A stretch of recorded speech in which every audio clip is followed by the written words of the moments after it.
In 1987, two young brothers vanished exploring the dark subway tunnels beneath their city. 14-year-old David and 12-year-old Sammy left a single hopeful note for their family: "Back by midnight.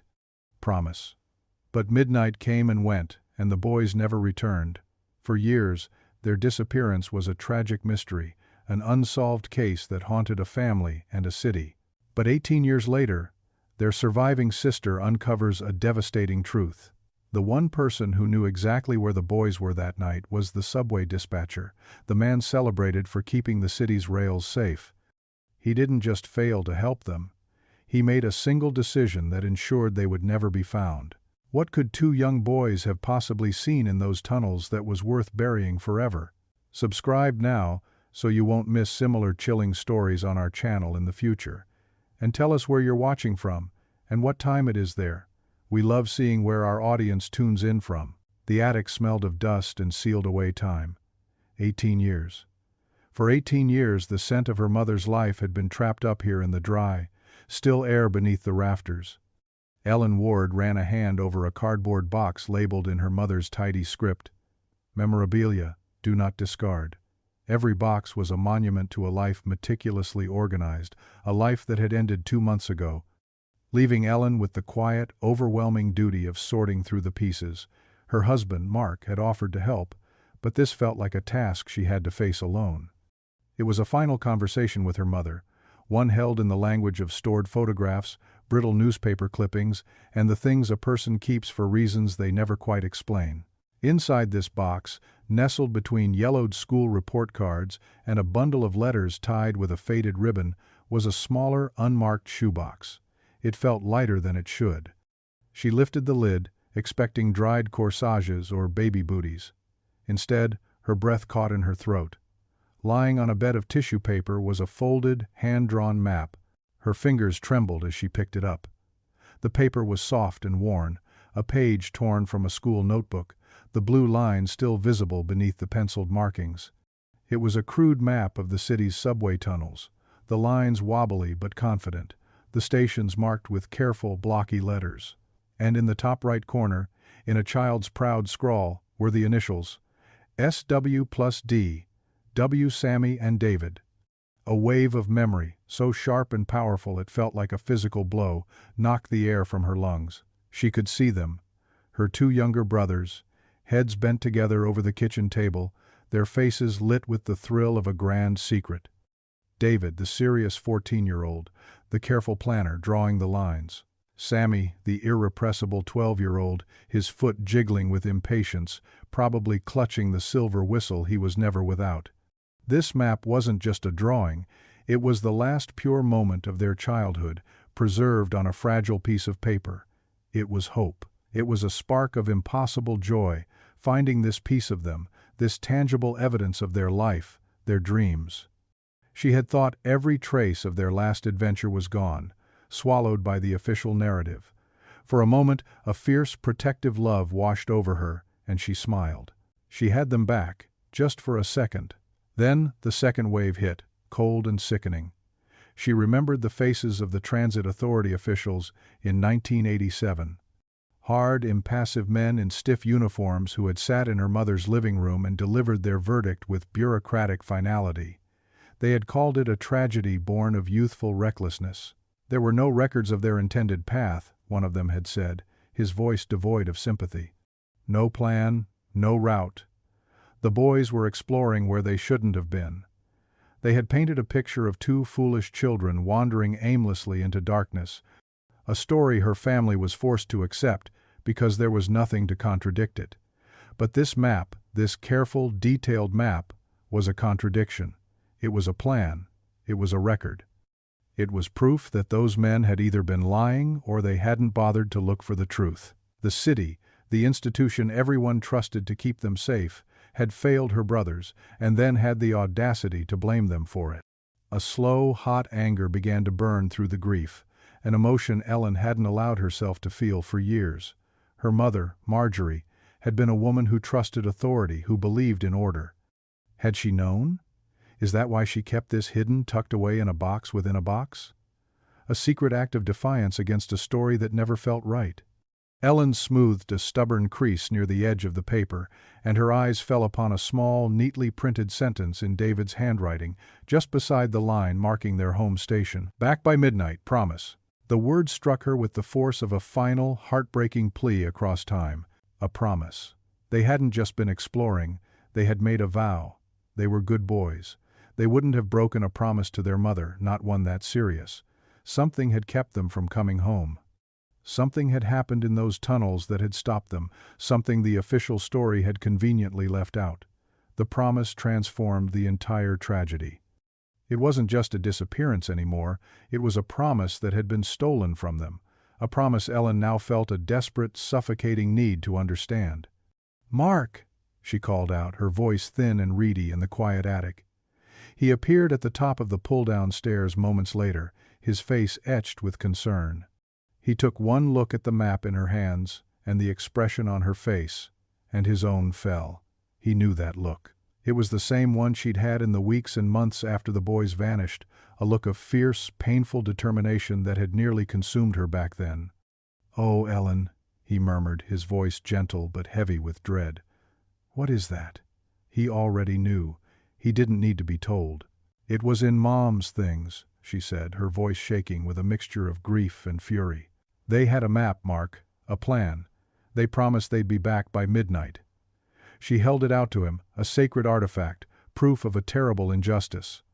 He took it, his practical, calloused hands seeming too rough for such a delicate thing.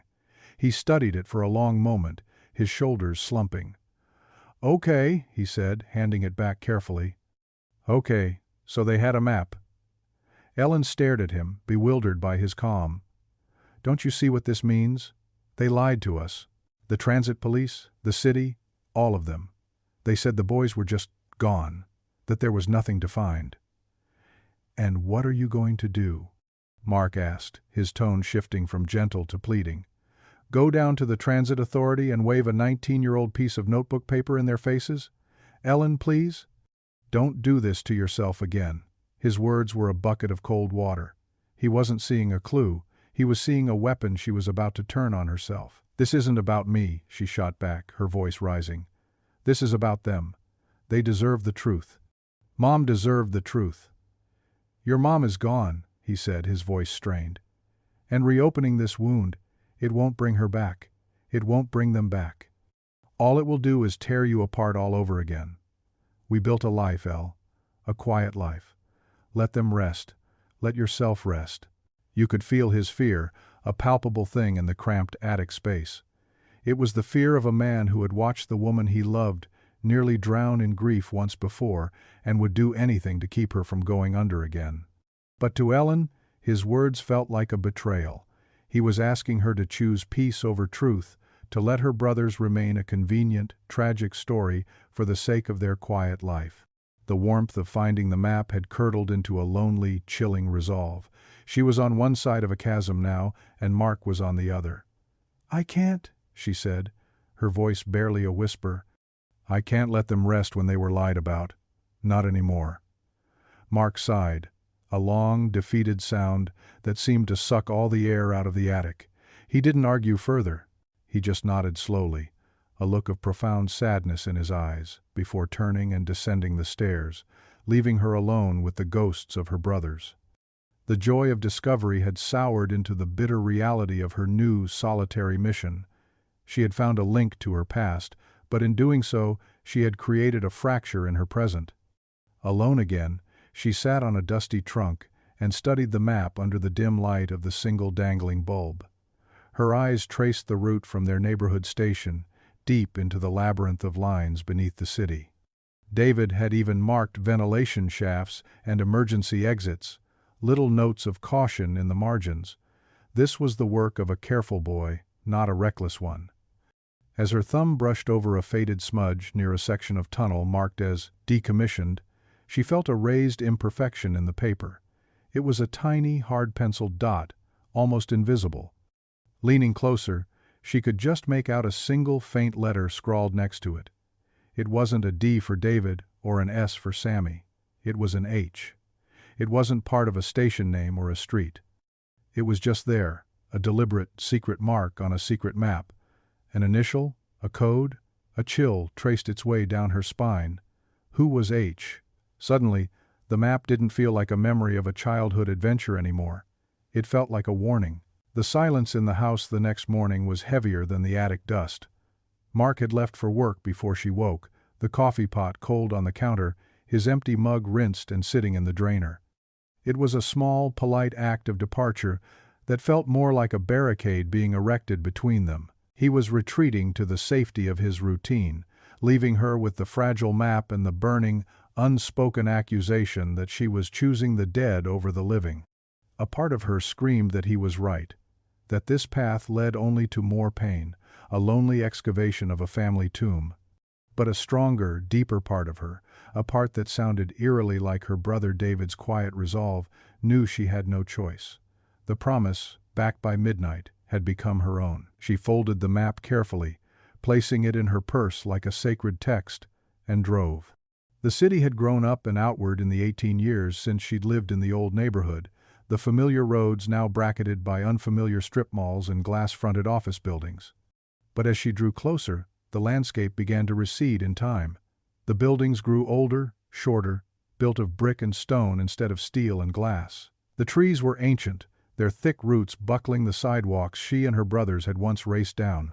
When she parked across from their old apartment building, a wave of nostalgia so potent it was almost nauseating washed over her. She could almost see David on the steps, book in hand, and Sammy chasing a ball into the street, his silver whistle bouncing against his chest. But they were ghosts, and the neighborhood was now a museum of her loss. The subway entrance was a dark mouth in the earth, exactly as she remembered it, exhaling a familiar scent of damp concrete, hot metal, and something vaguely electric. For years, she had avoided these places, crossing the street to walk on the other side, unable to bear the rumble from beneath her feet. Today, she walked directly toward it, her heart a frantic drum against her ribs. Who was she even looking for? A phantom from 1987? A face in a window that might have seen something? It was a fool's errand, and the initial fire of her resolve began to cool into the ashes of doubt. Mark's warning echoed in her ears. Don't do this to yourself again. She felt small and terribly alone, a woman chasing whispers in a city that had long since forgotten her brothers' names. She was about to turn away, to retreat to the sterile quiet of her car, when she saw him. Tucked away near a grimy service entrance, an old man was sweeping. He moved with a slow, aching deliberation, his body bent into a permanent question mark. His uniform was worn, the transit authority patch on his shoulder faded to a pale blue blur. He looked as old as the station itself, a relic left behind. He was probably just a janitor, another anonymous face in the city's vast machinery. But he was here. He might have been here then. Taking a breath that did little to steady her, she approached him. "Excuse me," she said, her voice softer than she intended. The old man started, his grip tightening on the broom. His eyes, clouded with age, were wide and wary, the eyes of a creature long accustomed to predators.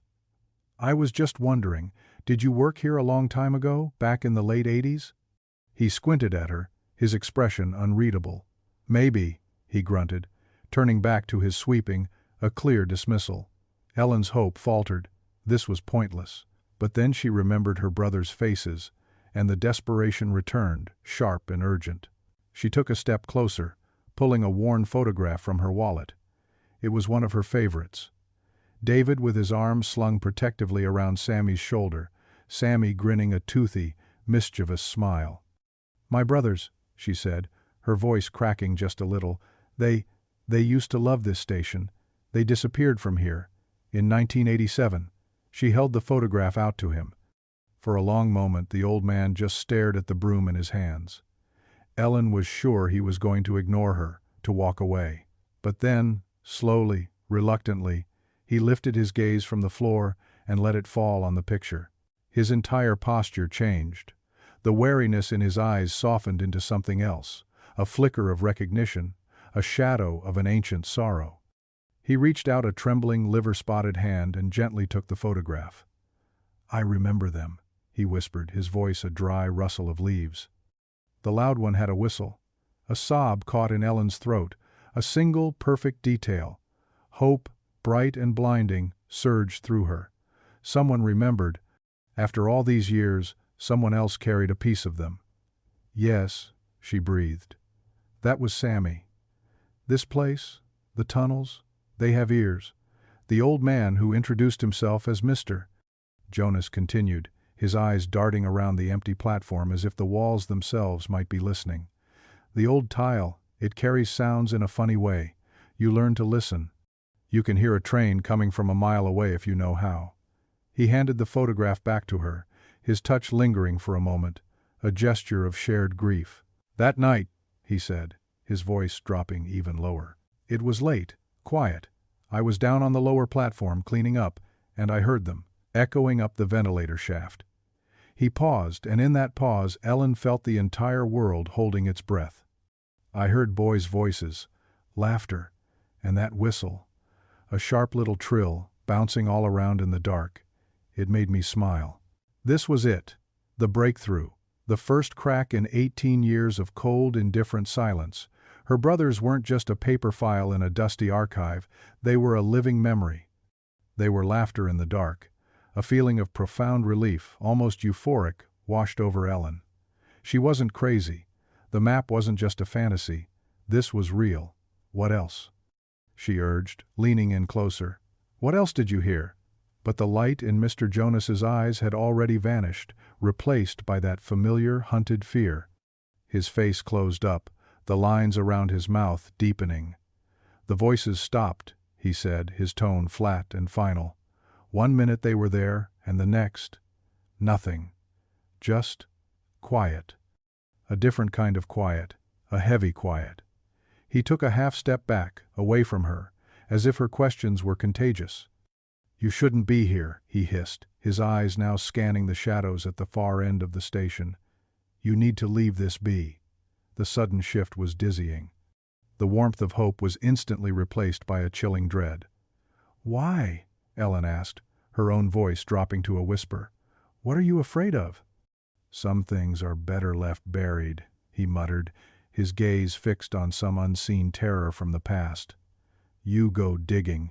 You don't know what you'll stir up. It ain't safe. His fear was so raw, so potent, it was like a physical force pushing her away. This was more than just a reluctance to get involved. This was terror that had been simmering for nearly 2 decades. Who, Mr. Jonas? She pressed, grabbing his thin, bony arm. His skin felt like paper. Who was it? Who are you so afraid of? He tried to pull away, shaking his head frantically. He was always watching, he rasped, his breath coming in ragged little puffs. Always knew everything that happened down here. Every train, every worker, every shadow. Who? Ellen demanded, her grip tightening, her voice imbued with a frantic urgency. The old man finally met her eyes, and in their cloudy depths she saw a terrible certainty. He leaned in, his mouth close to her ear, his whisper sending a shard of ice through her entire body. The dispatcher, he breathed, the word itself seeming to taste of poison. The dispatcher was watching, and with that he wrenched his arm free and scurried away, disappearing into the darkness of the service corridor like a ghost. He left Ellen standing alone on the platform, the weight of his words pressing down on her. The monster now had a title. The faceless bureaucracy that had stolen her brothers was no longer an abstract institution. It was a man, a dispatcher, and he was watching. The distant rumble of an approaching train filled the silence, sounding less like a machine and more like a predator stirring in its lair. The dispatcher. The word echoed in her mind, a title that now felt as sinister as a curse. Mr. Jonas's fear had been too real, too deeply rooted, to be dismissed. It was the fear of a man who had seen the monster up close. Back in the quiet solitude of her home, the chill from the subway platform still clinging to her skin, Ellen did what she did best. She began to dig. As a library archivist, she knew that every institution, no matter how powerful, leaves a paper trail. She spent hours online, scouring digitized newspaper archives from the 1980s, her search terms becoming more and more specific. Subway safety, Transit Authority Awards, Dispatcher 1987. At first, there was nothing but a sea of anonymous reports and dry bureaucratic announcements. Her hope began to fray. The image of Mr. Jonas's terrified face mocking her efforts.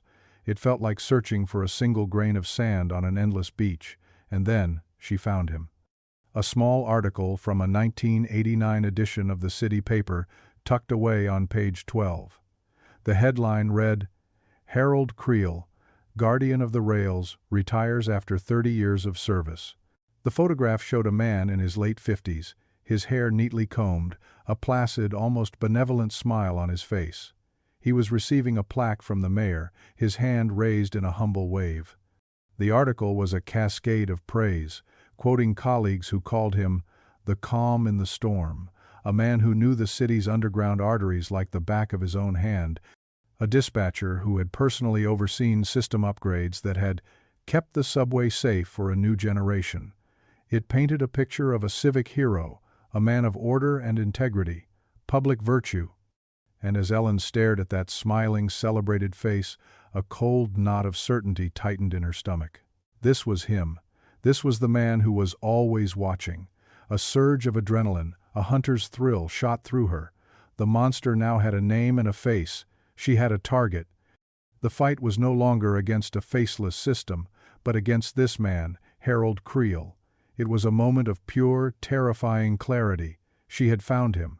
But that clarity was immediately followed by a wave of cold, pragmatic fear. What was she, a middle-aged librarian, going to do? Confront a celebrated public servant based on the terrified whispers of an elderly janitor? She pictured herself walking up to his door alone and imagined his calm, dismissive smile as he closed it in her face. Or worse. She needed backup. She needed someone who wasn't afraid, someone who wouldn't tell her to let it go. There was only one person to call.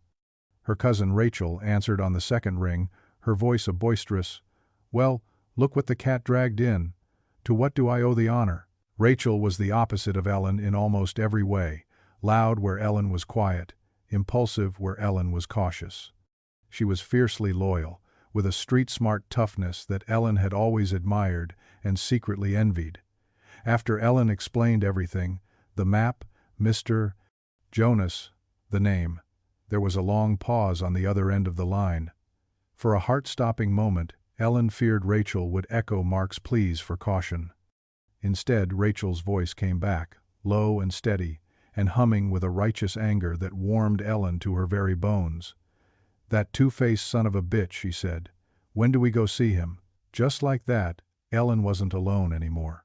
Having Rachel by her side felt like putting on a suit of armor. Together, they found Harold Creel's address in the phone book. He lived in a quiet, manicured suburb, a neighborhood of pristine lawns and identical houses that projected an aura of unimpeachable respectability. It was the perfect facade. The house was a modest brick colonial, the flower beds free of weeds, the porch swept clean. A small American flag flew from a bracket by the door. It was the home of a man who believed in order. As they walked up the neat concrete path, Rachel gave Ellen's arm a squeeze. "Let me do most of the talking if he gets nasty," she whispered. "I'm better at it." The feeling of solidarity, of having someone in her corner, was a powerful comfort. They were ready. The man who answered the door was older than his retirement photo, his hair now a shock of white, but his posture was just as straight, his eyes just as calm. He wore a crisp collared shirt and a neatly knotted tie, even here, in his own home. It was Harold Creel. "Yes, can I help you?" he asked, his voice smooth and polite, the voice of a man accustomed to being in charge. "Mr. Creel," Ellen began, her own voice steadier than she expected. "My name is Ellen Ward. This is my cousin, Rachel. I believe you were the on-duty dispatcher the night my brothers, Sammy and David Ward, disappeared in 1987. For a fraction of a second, a flicker of something, surprise, annoyance, crossed his face, but it was gone as quickly as it appeared. He composed his features into a mask of solemn sympathy. "Oh, my dear," he said, his voice softening. "Of course, the Ward boys. A terrible tragedy. Truly terrible. Please, come in." He ushered them into a living room that was as immaculate as his lawn. Everything was in its place, the furniture arranged at perfect right angles. As he spoke, expressing his deepest condolences for a loss that happened so long ago, Ellen noticed it. a small, almost unconscious gesture. As he said the words, "I remember how devastated we all were." His right hand went to his chest, and his thumb and forefinger meticulously smoothed the knot of his silk tie. It was a nervous tic, a tiny crack in the perfect facade. He was lying. Ellen felt a jolt, a cold shock of confirmation. "We were hoping you could help us, Mr. Creel." Ellen pressed on, feeling Rachel's presence beside her like a shield. "We've recently come to believe the boys weren't just aimlessly exploring. They had a map. They had a plan." Creel's polite smile didn't waver, but his eyes grew colder.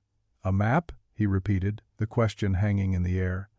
"Young boys have all sorts of grand plans, Mrs. Ward. Their imaginations are wonderful things. But the tunnels, they are not a place for imagination. They are a place of rules.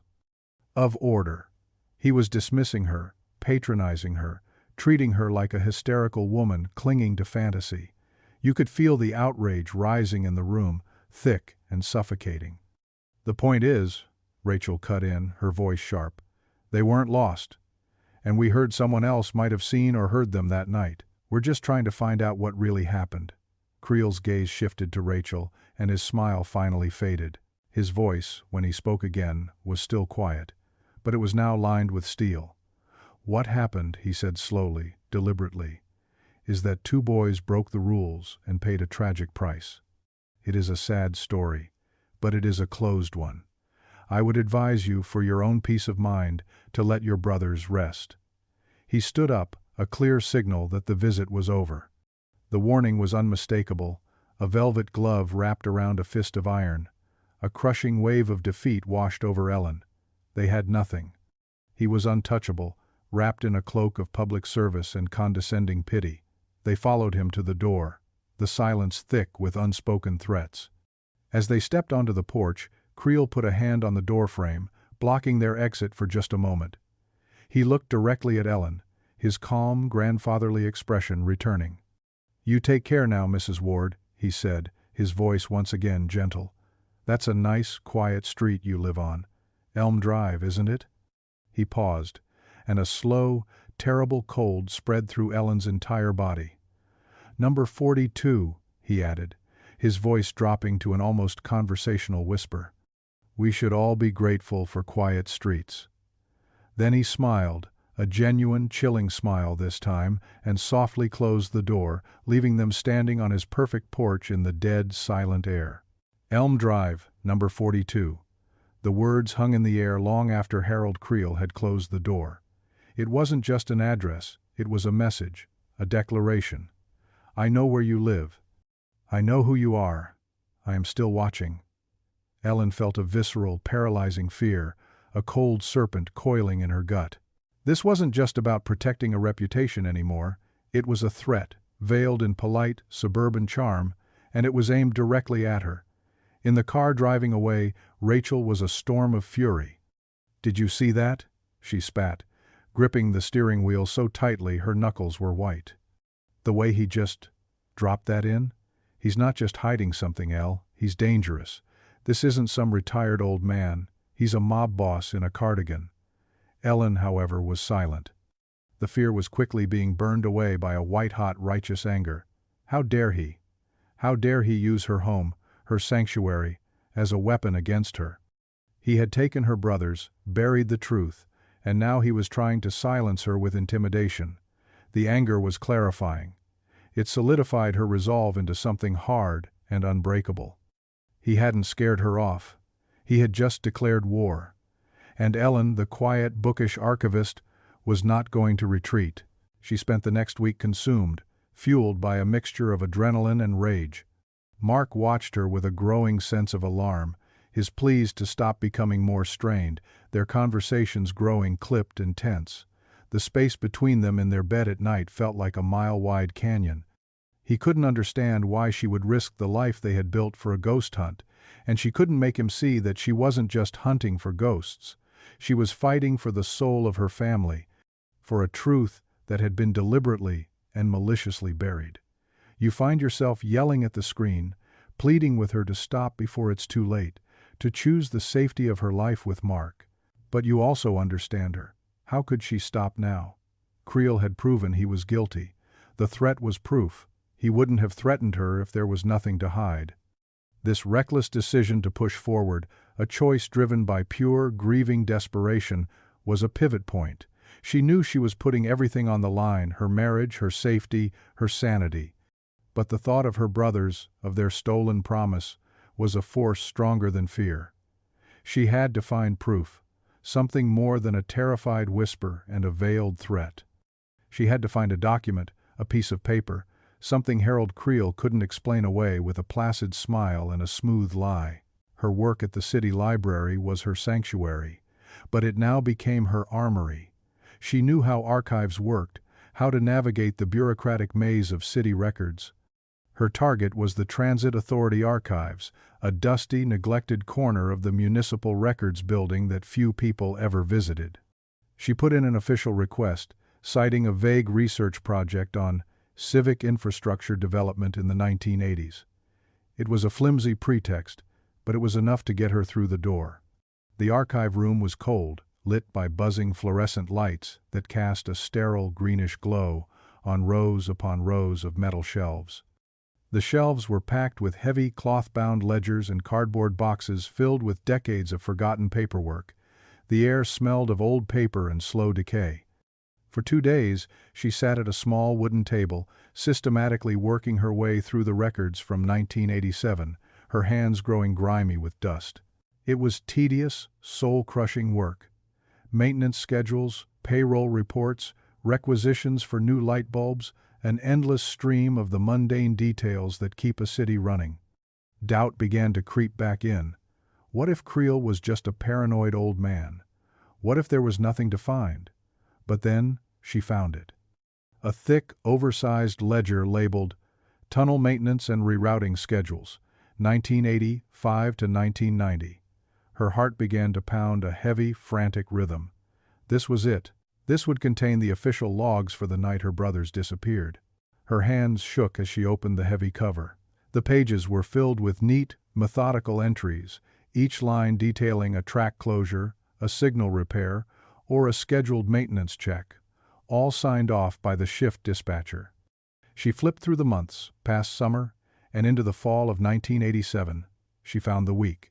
The pages for Monday, Tuesday, Wednesday were all there, filled with routine entries. But when she turned the page to Thursday, the night her brothers vanished, she was met with nothing. 2 pages, the front and back of a single sheet that should have covered Thursday and Friday, had been torn out. The removal wasn't jagged or accidental. It had been done with a ruler or a blade, a neat, precise excision, a careful, deliberate act of removal. Ellen stared at the stub of paper left behind in the binding, her breath catching in her chest. This was it. This was the proof. A surge of triumph so fierce and so pure coursed through her. She had him. This was the irrefutable evidence of a cover-up, a black hole in the official record right where the truth of her brother's disappearance should have been. Someone, almost certainly Creel, had physically removed the history of that night. She could feel David and Sammy there with her, cheering her on, their promise finally within reach of being honored. She felt strong, vindicated, and for the first time in 18 years, truly hopeful. That hope lasted exactly until she got back to work the next day. Her boss, Mr. Henderson, a timid by-the-book man who valued quiet order above all else, called her into his office. His face was pale, his hands fidgeting with a letter on his desk. "Ellen," he began, his voice strained, "I've received a complaint. Actually, 3 complaints. In the last 48 hours. "Complaints?" Ellen asked, confused. "About what?" "They're anonymous," he said, refusing to meet her eye. "They accuse you of using library resources for personal matters and, of harassing a distinguished retired public official." Ellen felt the blood drain from her face. Harold Creel. It had to be. He was one step ahead of her. He wasn't just watching her, he was actively working against her, poisoning the well, turning her professional life into another weapon to be used against her. The sheer, calculated malice of it was breathtaking. "That's not true," she said, her voice shaking with rage. "This is a lie. This is intimidation." "I'm sure it is, Mr. Henderson said, though his tone was anything but certain. He was a man who hated conflict, and the complaints, true or not, represented a massive conflict landing directly on his desk. But the library board takes these things very seriously. Ellen, I have to be frank. Your position here, it could be at risk. I need you to understand the gravity of this. Whatever this personal project is, you need to drop it, immediately. The fall was swift and brutal. The triumphant high of finding the ledger shattered against the cold, hard wall of professional sabotage. She stared at her boss, a man she had worked with for 15 years, and saw not an ally, but another cog in a machine that protected men like Harold Creel. She felt trapped, cornered. Creel had cut her off at every pass. He had turned her home into a place of fear, and now her job, her sanctuary, into a cage. She walked out of his office in a daze, the anonymous complaints feeling like stones being thrown at her from the shadows. He wasn't just trying to silence her. He was trying to erase her, to discredit her, to dismantle her life piece by piece until she had nothing left to fight with.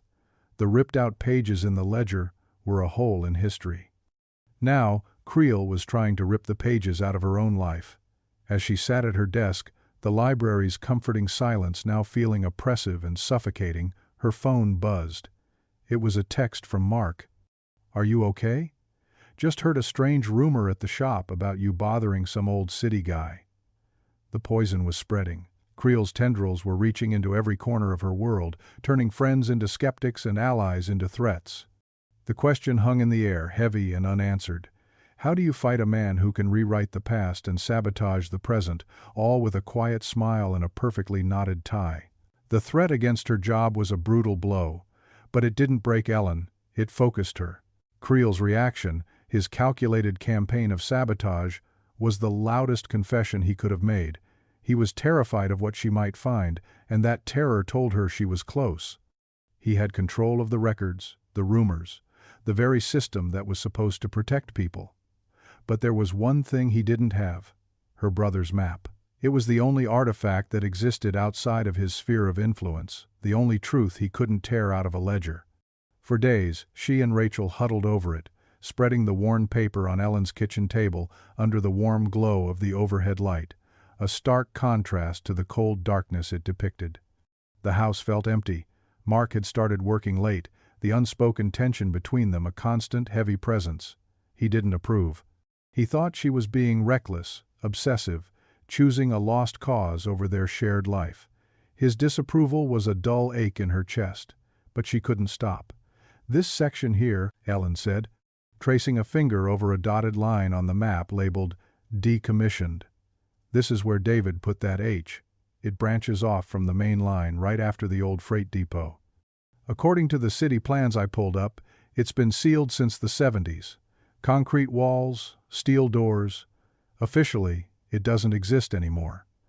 Rachel leaned in, her expression grim. "So, 2 kids wouldn't just accidentally wander in there?" "No," Ellen said, a knot of dread and determination tightening in her stomach. "They would have to know a way in. They would have to be following a specific path.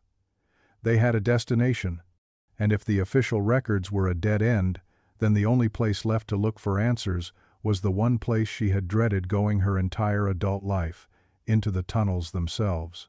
You find yourself shaking your head, begging her not to go. It's a reckless, dangerous decision, a step too far. You're screaming at the screen, "Don't do it, Ellen, he's trying to trap you." It's a flawed choice, born not of logic but of a desperate, grieving heart. But her mind was made up. If Creel had scrubbed the history clean on the surface, she would have to go underneath, into the dark, to find what he had buried. The descent felt like a journey into the underworld.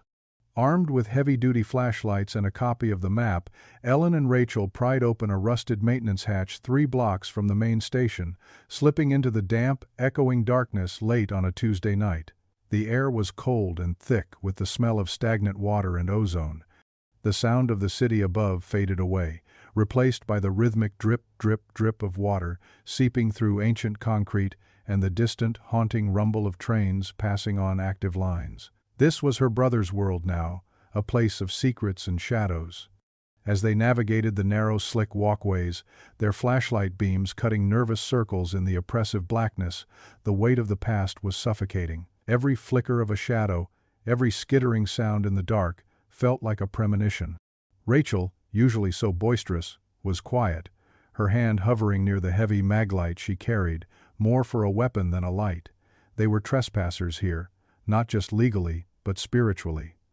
They were walking in the footsteps of two boys who had made this same journey and never come back. Following the faded pencil lines on David's map, they found the turnoff, a dark, gaping archway that led away from the main tunnel. Just as the city plans had indicated, it was sealed. A thick, hastily poured concrete wall blocked the entrance, rough and uneven, with a heavy, padlocked steel door set in its center. The door was rusted, the lock seized with decades of neglect. It looked impassable. Defeat settled heavily in Ellen's chest. They had come all this way only to be stopped by a wall, another dead end. But as her flashlight beam played over the rough concrete beside the door, she saw it. A section of the wall looked different. The texture was wrong, the color a slightly lighter shade of gray. Running her hand over it, she felt a subtle outline, the rectangular shape of concrete blocks, expertly plastered over to look like a single, solid surface. "Rachel, look," she breathed, her voice trembling with a surge of adrenaline. Together, they chipped away at the thin layer of plaster with the edge of a crowbar Rachel had brought. Beneath it were cinder blocks, mortared into place, but clearly a later addition. One of them was loose. Working together, they wiggled it free, then another, until they had created a dark, jagged opening just large enough to squeeze through. They had found the way in. They had found their brother's secret path. The air on the other side of the wall was different, still and dead, without even the faintest whisper of a draft. The silence was absolute. This tunnel had been cut off from the rest of the system for a very long time. As they squeezed through the opening, a feeling of triumph and profound sadness washed over Ellen in equal measure. Her brothers had been here. They had been smart enough, clever enough, to find this hidden entrance. A powerful sense of connection, of shared discovery across the years, brought tears to her eyes. She was so close to them now. As they moved deeper into the sealed tunnel, their flashlight beams dancing across the damp, grimy walls, something glinted in the dirt near the base of the wall. Ellen knelt down, her heart pounding. She carefully brushed away the debris and picked it up. It was a small silver whistle, tarnished with age and caked with grime. Sammy's whistle. He was never without it. He would blow it in sharp, playful blasts to annoy David, a sound so familiar it was practically the soundtrack to their childhood. Holding it in her hand, this solid, tangible piece of him was an emotional breakthrough so powerful it nearly brought her to her knees. This was not a ghost hunt. This was real. Her brother had stood in this exact spot. The weight of the whistle in her palm was the weight of truth. It was proof, it was a memory, it was a promise. She clutched it tightly, the cold metal a comfort, and for the first time felt a flicker of genuine hope that she could bring them home. And in that precise moment of emotional triumph, everything went black. The low, electric hum of the tunnel's ancient wiring, a sound they hadn't even consciously noticed, abruptly died. Their powerful flashlights sputtered and went out, simultaneously, as if cut by a single switch. A sudden, total blackout plunged them into a darkness so complete, so absolute, it was like being buried alive. Panic, cold and sharp, seized Ellen's throat. "Rachel?" she called out, her voice a strangled whisper that the suffocating darkness seemed to swallow instantly. "I'm here," Rachel's voice came back, tight with fear, from somewhere nearby. "What the hell was that? An EMP? The flashlights are dead, both of them. It wasn't a coincidence.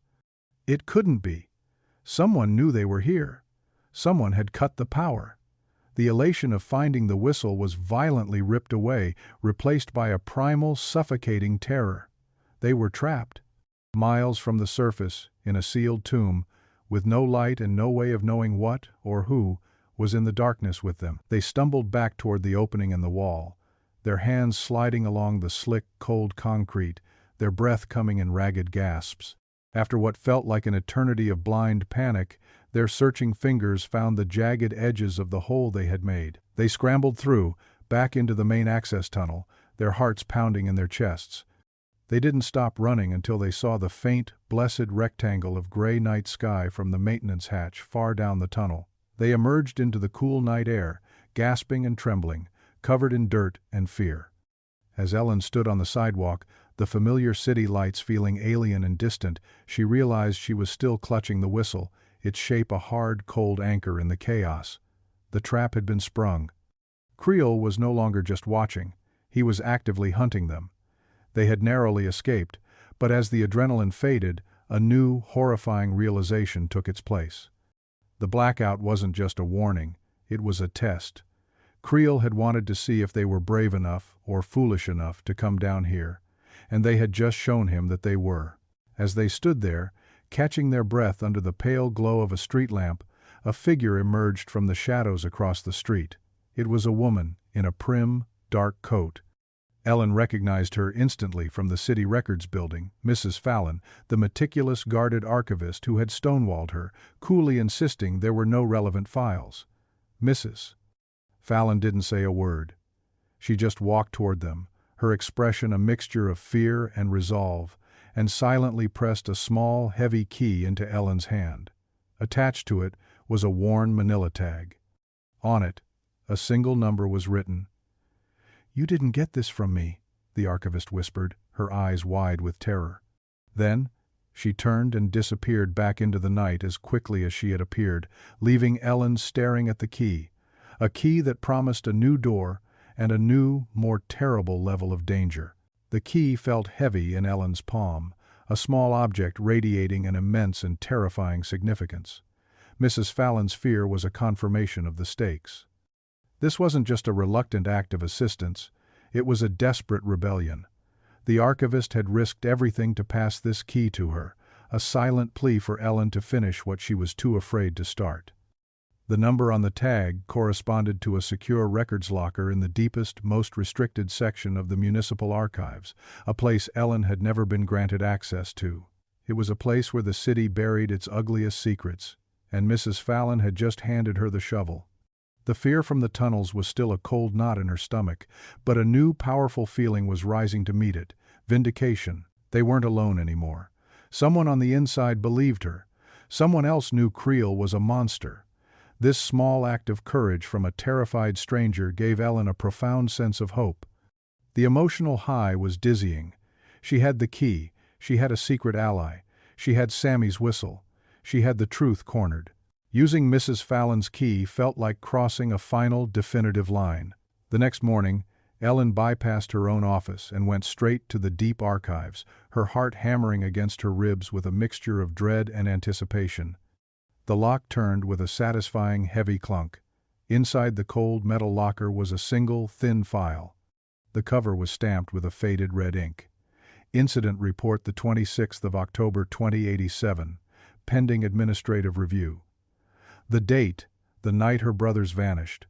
Her hands trembled as she opened it. Inside were documents that directly and irrefutably contradicted every official statement Harold Creel had ever made. There were dispatcher logs, the real ones, not from the main ledger, showing a last-minute, unauthorized rerouting of 2 maintenance trains onto a supposedly closed track, the very track her brother's map had detailed. The order was signed with a crisp, authoritative signature, H. Creel. And stapled to the back was a hastily written internal memo, also signed by Creel, classifying the event as a minor systems calibration error and explicitly stating that no personnel, civilian or otherwise, were in the affected sector. A lie. A bald, calculated lie committed to paper. He hadn't just been watching, he had been actively moving the pieces on the board. He had diverted those trains, creating a deadly, unpredictable situation in the exact place David and Sammy were headed. A wave of nausea and incandescent rage washed over Ellen. The callousness of it, the cold, bureaucratic dismissal of her brothers' lives as a calibration error, was inhuman. This piece of paper was his sin, committed to ink. She finally had him. She knew she couldn't just walk into a police station. Creel was a retired hero, a man with deep connections. This file could disappear, just like the ledger pages. She had to confront him directly, publicly, in a place where he couldn't hide behind his reputation or his quiet threats. She needed to shatter his facade in front of the one community that still revered him as a saint. She found out from his church's newsletter, available online, that he was scheduled to give a reading at the Sunday service. The church was his stage, his fortress of respectability, and she was going to tear it down, stone by stone. Sunday morning arrived, bright and cold. The church was an old stone building with soaring ceilings and stained glass windows that cast jewel-toned light onto the solemn faces of the congregation. The air was thick with the scent of old wood, hymn books, and hypocrisy. Ellen, with Rachel sitting beside her for support, felt her stomach churn. This was a place of faith, and she was about to desecrate its peace with a terrible truth. You watch her walk into that sanctuary, and you feel a sense of dread. This is a mistake. You can't fight a man like this on his home turf. The audience's protectiveness over Ellen is at an all-time high. This feels reckless, an act of pure, unthinking emotion that is destined to backfire. Harold Creel stood at the lectern, bathed in a soft, forgiving light from a nearby window. He looked the part of the venerable elder, his white hair a halo, his voice calm and resonant as he read a passage about truth and redemption. The congregation listened, rapt. He was their rock, a symbol of order in a chaotic world. When he finished, the pastor thanked him, and a wave of quiet, respectful applause filled the church. This was Ellen's moment.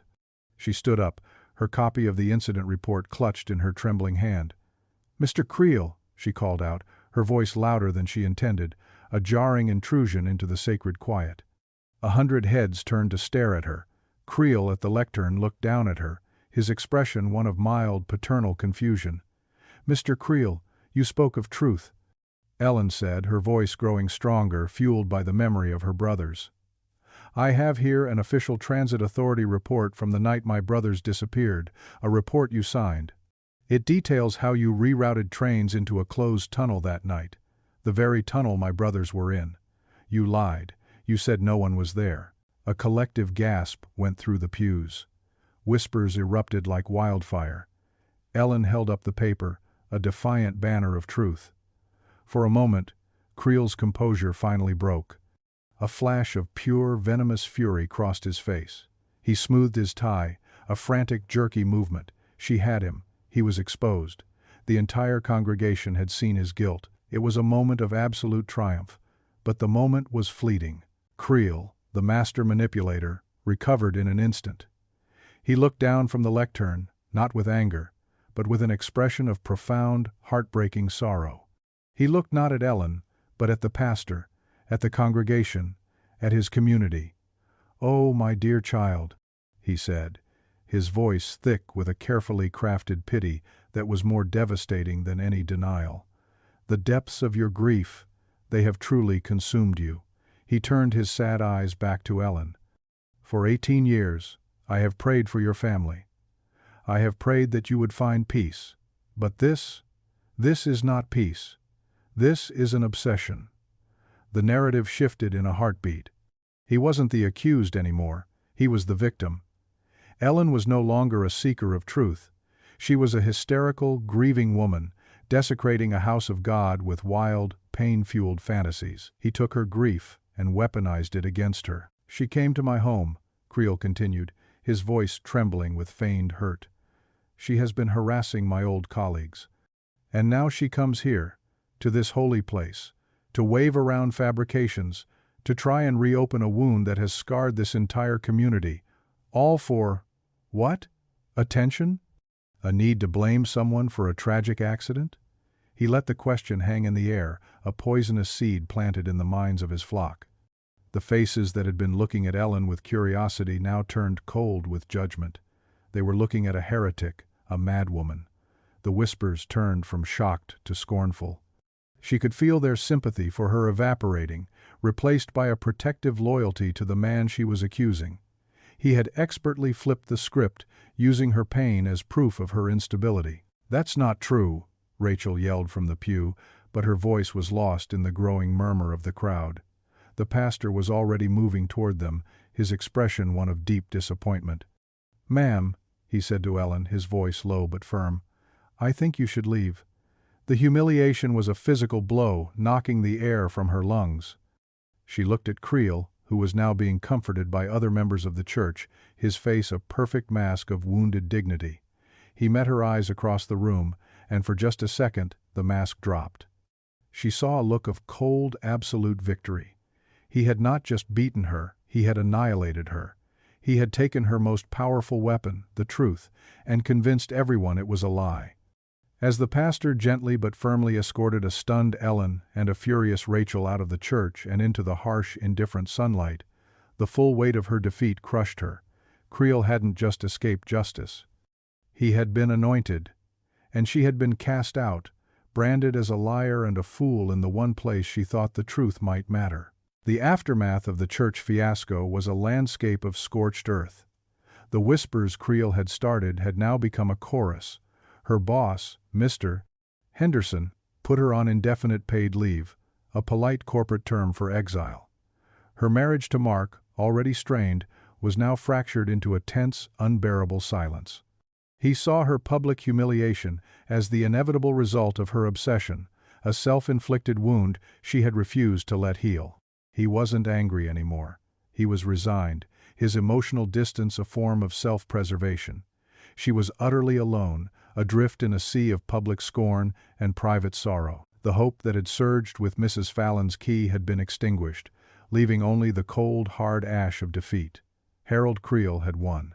He had turned the truth into poison and the community into his personal army, and Ellen was the designated enemy.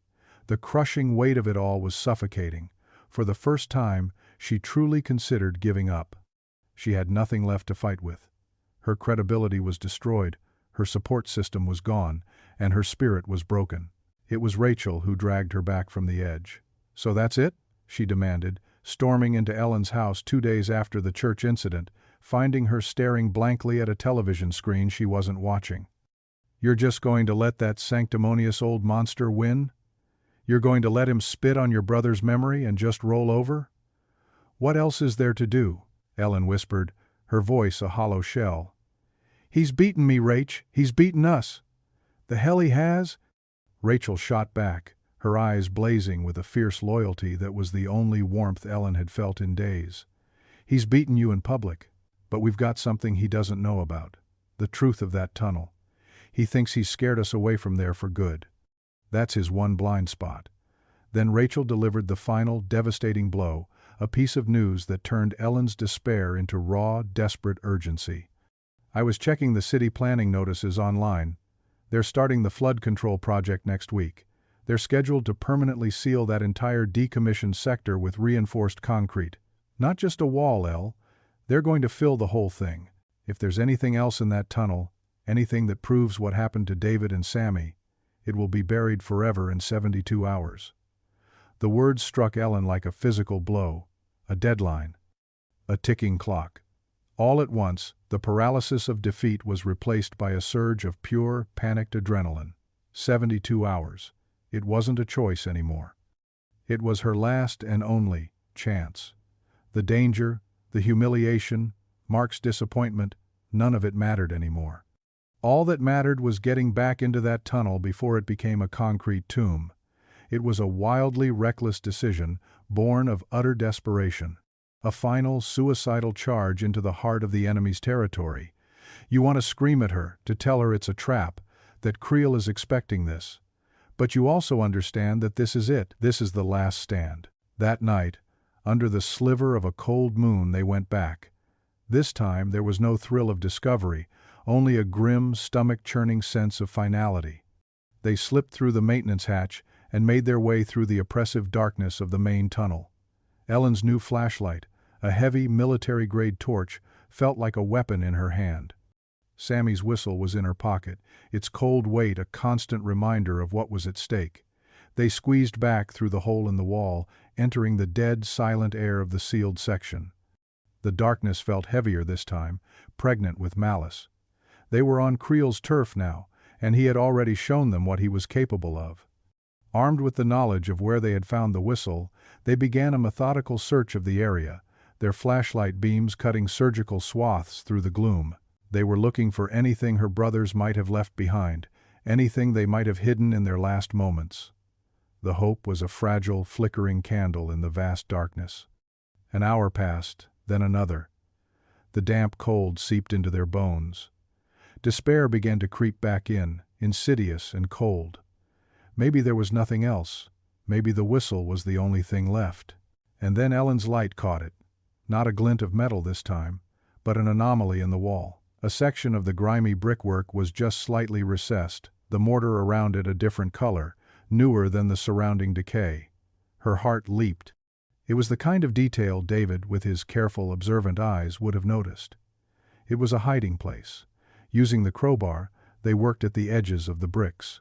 They came loose with a grating screech, revealing a dark, square cavity behind them. Inside the cavity was a small, rusted metal locker, the kind a boy might use for his schoolbooks. It wasn't locked. Ellen's hands were trembling so violently she could barely open the latch. She swung the small metal door open, and her breath caught in her throat. A wave of pure, unadulterated joy, the most powerful emotion she had felt in 18 years, washed over her. Inside, perfectly preserved from the damp, was a collection of treasures. David's worn copy of a science fiction novel, a half-eaten bag of candy, a spare set of batteries for a flashlight, and nestled at the bottom was David's notebook, the one he used as a journal, and Sammy's other prized possession, a compass he had gotten for his birthday. They were here. All the proof she could ever need. This was their final testament. They hadn't just been in this tunnel. They had lived in it for a few precious hours. She had found them. She could finally bring them home. The elation was so blinding, so complete, that she didn't hear the footsteps behind her until it was too late. A beam of light, brighter than her own, pinned her against the wall.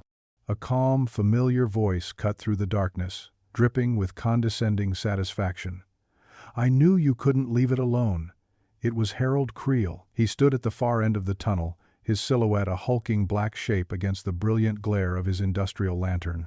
The shock was so profound, so absolute, that for a moment Ellen couldn't breathe. The blackout hadn't been a warning, it had been bait. The church incident hadn't been his final move. It had been a maneuver to isolate her, to push her into this one last desperate act. He had been playing a game of chess, and she had just walked her king directly into his trap. "You're a remarkably predictable woman, Mrs. Ward," he said, taking a slow step toward them. He was no longer the kindly old man from the suburbs. He was something cold and ancient and utterly ruthless. Fear, stark and primal, slammed into her. Rachel moved to stand in front of her, brandishing the crowbar, but Creel just chuckled, a dry, dismissive sound. "That won't be necessary," he said. With a sudden, swift movement, he slammed a heavy object against the wall near the opening they had come through. There was a grinding, metallic screech of tortured hinges, and then a deafening, final thud. He had blocked their only way out. He stepped forward into the light, and Ellen saw he was holding a heavy padlock. "I admire your persistence," he said, his voice laced with a chilling calm as he walked toward the locker. "But order must be maintained. And you, Mrs. Ward, are a loose end." He cornered her against the brick wall, snatched the locker from her hands, and with a strength that belied his age, shoved her backward into the dark cavity. The last thing she saw was his placid smile as he swung the rusted metal door of a larger, man-sized maintenance locker shut, plunging her into absolute blackness. She heard the heavy bolt slide home, sealing her inside a cramped metal coffin. From outside, she heard his voice, muffled but clear. "Just like your brothers," he said, "always going where you don't belong." And then she heard another sound, a sound that made the blood freeze in her veins, the gurgle and rush of water. He was flooding the tunnel. He was going to bury her alive, just as he had buried her brothers. Panic clawed at her, a shrieking animal terror. But then, through the fear, another feeling rose. Rage. He would not win. Not like this. Her hand fumbled in her pocket and closed around the cold, hard shape of Sammy's whistle. She would not die silent. She would not be erased. She brought the whistle to her lips, drew a deep, ragged breath, and blew with all the strength, all the grief, and all the love she had left. The shriek of the whistle was a thin, desperate blade of sound against the growing roar of the water. In the suffocating blackness of the metal locker, Ellen blew again and again, her lungs burning, the taste of old metal and terror on her tongue. It was a prayer, a protest, a final, defiant cry against the man who was trying to bury her along with the truth. Cold water was already seeping under the locker door, swirling around her ankles, a chilling promise of the inevitable. The sound was deafening now, a cascade of water filling the confined space of the tunnel, turning it into a death trap. Through the metal walls she could hear Rachel screaming her name, the sound laced with a frantic, powerless rage. Creel had neutralized her too, trapping her on the other side of whatever blockage he'd created. Panic was a living thing in the darkness, clawing at her, telling her to scream, to beat against the walls, but she fought it down. Her brothers hadn't panicked. David would have been calm. Sammy would have been brave. She owed them that much. She focused on the whistle, on the rhythm of her breath, turning her fear into a signal, a beacon against the encroaching silence. Suddenly, a new sound cut through the chaos, the grinding screech of metal on concrete, followed by shouts, male voices, urgent and confused. Ellen's heart leaped. Had someone heard? Was it possible? The roar of the water began to subside, the deafening cascade slowing to a gush, then a trickle. The water level in her locker, already up to her knees, stopped rising. A moment later, she heard a fumbling at the bolt of her locker door. It slid open with a groan of protest, and blinding beams of light flooded her tiny prison. Two transit workers in bright orange vests stared at her, their faces a mixture of shock and disbelief. Behind them, Rachel scrambled forward, her face pale with terror and relief. "Ellen! Oh my God, Ellen!" They had heard the whistle. The workers, part of an advance crew for the flood control project, had been doing a final survey of the main tunnel when they heard the bizarre, piercing sound echoing from a sealed-off section where no sound should be. Their curiosity had saved her life. As they helped a trembling, soaking Ellen out of the locker, a profound, almost unbelievable sense of victory washed over her. She had survived. She had won. But the scene that greeted her was one of chaotic, damning evidence. The tunnel was partially flooded, the small locker containing her brother's belongings bobbing in the murky water. And there, standing in the glare of the workers' flashlights, looking utterly bewildered and out of place, was Harold Creel. He had been caught. The workers had stumbled not just upon a flooding tunnel, but upon the man who had caused it. Cornered, trapped by his own failed act of murder, the mask of the kindly old man finally shattered, leaving only the cold, hard face of a monster. He looked at Ellen, then at the workers, then at the evidence floating in the water around his feet. The game was over. There was no placid smile, no smoothing of the tie. There was only the quiet, chilling calm of a man whose long reign of order had finally, irrevocably collapsed. At the Transit Authority headquarters, under the harsh, unforgiving glare of fluorescent lights, Harold Creel confessed. He didn't shout or weep or beg for forgiveness. He sat perfectly still in a hard plastic chair, his hands resting on the table, and he told the story with a detached, almost academic precision that was more terrifying than any outburst. You could feel the outrage of the audience reach a fever pitch.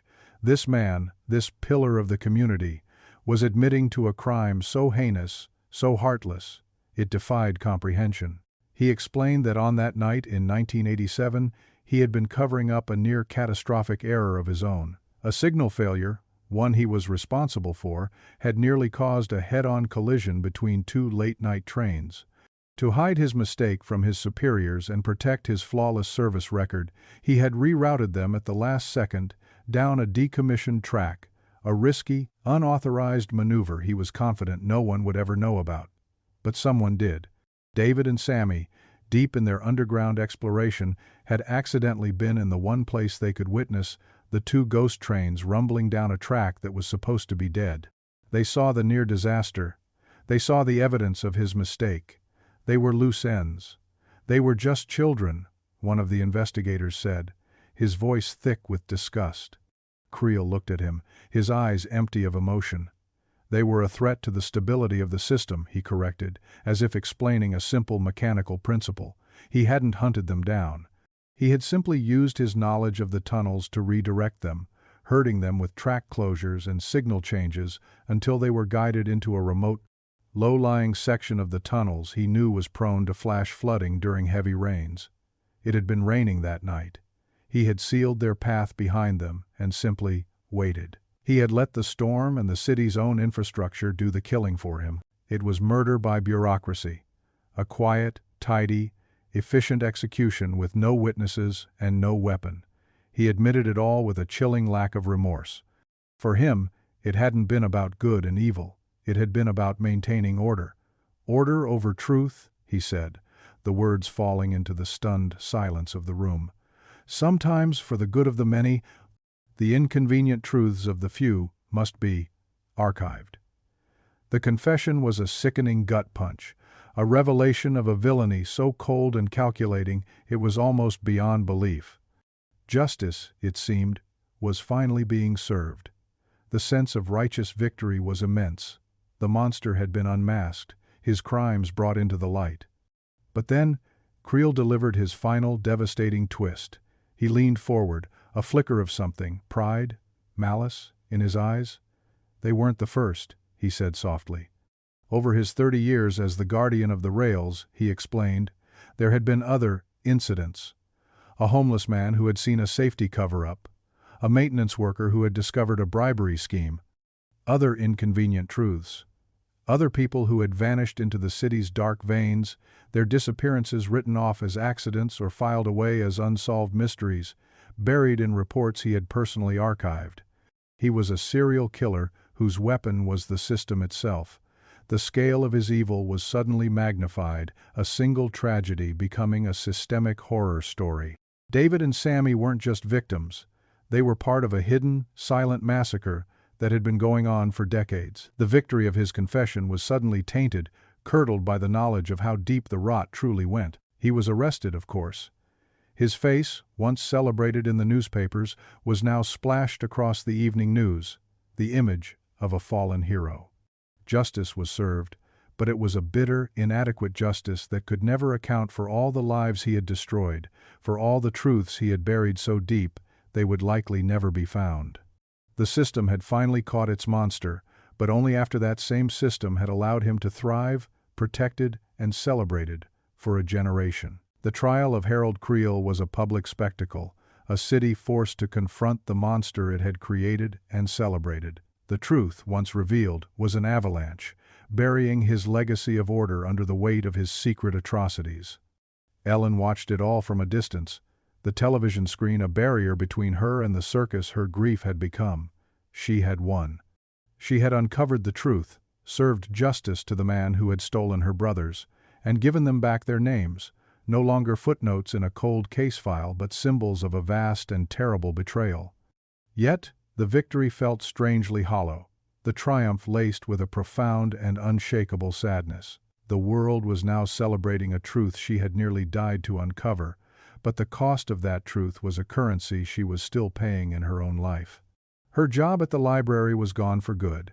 The indefinite leave had become a quiet, mutual agreement to part ways. The anonymous complaints were withdrawn, but the trust with her superiors was irreparably broken. She had become a symbol of disruption, a woman who had dared to question the quiet order of things, and there was no longer a place for her in that world. Her marriage to Mark existed in a state of fragile, painful limbo. He had rushed to her side after the rescue, his face a mask of terror and regret. He held her, apologized, told her he was a fool for not believing her, for not supporting her, but the chasm that had opened between them couldn't be closed with a simple apology. He had chosen peace over her truth when it mattered most, and that choice, born of love and fear, had still felt like a betrayal. They were polite strangers in their own home, the love they shared now buried under layers of unspoken resentment and what-ifs. They were survivors of a war that had been fought in their living room, and the scars remained, tender and raw. The victory felt profoundly, achingly personal, yet the price had been her entire world. This bittersweet cost is what resonates the most, leaving a lasting impact. Justice came, but it did not bring healing. It brought a different kind of pain, a quieter, more permanent sorrow. There was no clean slate, no happy ending where everything was put back in its place. There was only the fractured, complicated reality of what comes after. In the days before the city began the permanent sealing of the decommissioned tunnels, the Transit Authority, in an act of public penance, held a small memorial service. They invited Ellen, her family, and the press. It was held at the entrance to the old maintenance tunnel, the air still thick with the smell of damp earth and the ghosts of the past. The community that had once scorned her in church now looked at her with a mixture of shame and quiet awe. They laid flowers at the sealed entrance, their silent apologies offered to the memory of the boys they had been so quick to dismiss. Ellen stood apart from the crowd, Rachel, a steady presence at her side. She didn't want their apologies. She didn't want their pity. She just wanted her brothers back. As the service concluded, and the crowd began to disperse, Mark approached her, his expression uncertain. "I'm proud of you, Elle," he said, his voice quiet. "You did it.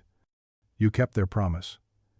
It was the first time he had fully acknowledged the true meaning of her quest, and the words were a small, fragile bridge across the chasm between them.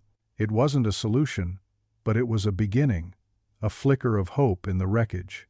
That night, back in the quiet of her home, Ellen took the two artifacts that had started it all, her brother's hand, drawn map, its creases now soft as cloth, and Sammy's tarnished silver whistle, salvaged from the flooded tunnel.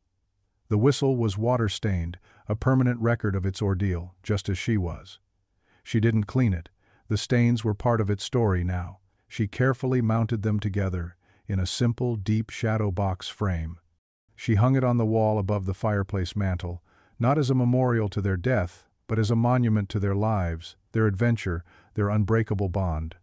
It was a testament to a promise made by two young boys in the quiet of an autumn evening, a promise that had taken 18 years, a sister's unwavering love, and a terrible, bloody fight to finally keep. The map and the whistle, side by side, represented both the beginning and the end of the story, innocence and its violent, tragic loss. Standing there, looking at the frame, she felt a sense of closure that the trial, the news reports, and the public apologies could never provide. This was for them, and for her. The next day, as the first of the concrete trucks rumbled towards the subway entrance to begin the final sealing, Ellen made one last journey to the tunnels. She didn't go for a ceremony or for the cameras. She went alone. She stood at the maintenance hatch, the one they had used to slip into the darkness, and looked down into the shadows. The city had its justice, Creel was in a cage, and the world had its shocking story. But this place, this threshold between the world of the living and the world of her brother's last moments, belonged only to her. The rumble of the approaching trucks was a final, mournful heartbeat for a place that held so much pain and so much love. She didn't need to go down there again. She had already brought them home. She reached into her pocket, her fingers closing around the smooth, familiar shape of her house keys. The air that rose from the hatch was cool and smelled of damp earth and finality. She leaned over the opening, the faint echo of her own breath coming back to her from the depths. She whispered into the darkness, her voice soft but steady, a final message to the ghosts of two boys who had just wanted to have an adventure. "Back by midnight," she said. Promise kept. And then she turned and walked away, leaving the city to bury its secrets as she finally began the long, quiet work of learning to live with her own.